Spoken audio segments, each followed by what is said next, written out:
একদিন বাড়ি ফিরতে অনেকটা রাত হয়েছিল। বাবা বলেছিলেন, একই বেয়াদবি, যতদিন আমার বাড়িতে আছো এসব একদম চলবে না। বিয়ের পর একদিন শ্বশুর বাড়িতে নাচ প্র্যাকটিস করছিলাম।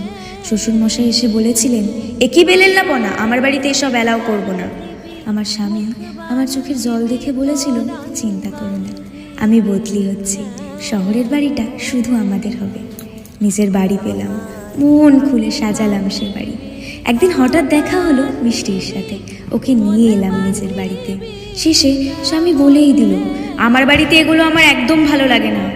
কেন কে জানে উত্তরটা দিয়ে দিলাম, তোমার বাড়ি মানে তোমার সেই বাড়ি যেটাকে তুমি শুধু নিজের বাড়ি ভেবে গর্ব করো। এ বাড়িতে আমারও সমান অধিকার আছে তোমার মতো।